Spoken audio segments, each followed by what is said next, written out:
Welcome to this demonstration of e-governance solutions based on the experience from Estonia, a country widely recognized as one of the world's leading digital societies.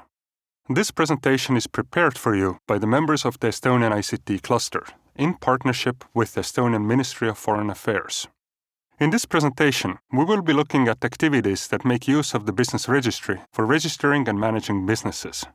To get started, the citizen uses their unique digital ID number to log into the citizen portal, a central gateway to all public sector services. He or she enters their personal ID number and password, and once they click Login using Smart ID, a verification code is sent to their mobile phone.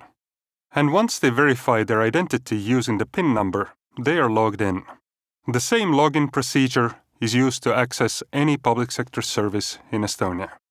As we can see here, Michael Collins is now logged into the system, and immediately information is received from the population registry and the marriage registry, showing that he is married to Jean Collins and they have 3 children, Helen, Maria, and Timothy. Looking at the business-related information, we can see that Michael currently owns 1 company. As he is starting a new business and needs to register a new company, he starts the business registration process in the business registry. To get started, he enters the name of the company, Global Timber Limited, the planned activities, forestry and logging, the share capital of the company at 100,000 euros, and the company address, 456 First Street. To register shareholders, he enters his personal ID number and declares that he will be the sole shareholder in the company, therefore representing 100% of the shares, and he will assign himself as the member of the board of the company. Once he confirms this information, the Memorandum of Association is generated, and once he signs the registration of the new company is registered. Coming back to the citizen portal, we can verify that now he is a shareholder in 2 companies. In addition to registering the new company, Michael needs to declare the required taxes for his other company online. He opens the taxpayers registry, where he is presented with the option to declare taxes for both companies. As Global Timber Limited was just registered, he chooses the other company and selects the period for the tax declaration. In the tax declaration form, he enters 100,000 for revenue and 70,000 for the value of goods sold, and we can immediately see that the automatic calculations are taking place, determining the tax amount. He enters 5,000 for business expenses and 3,000 euros for depreciation. Once all the information is entered, he can see that the amount of tax to be paid is 2,640 euros. Continuing the process, he can see information about the current share capital, profit from the previous period, and the amount available for dividend payments to shareholders.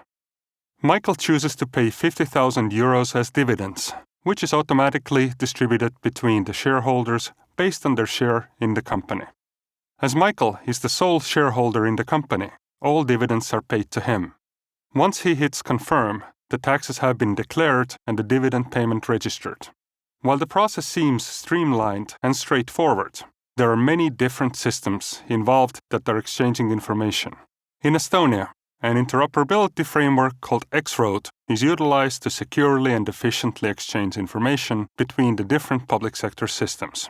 This unified exchange platform is available to other countries in the world, and now we can look at the visualization of how the data has been moving between these systems.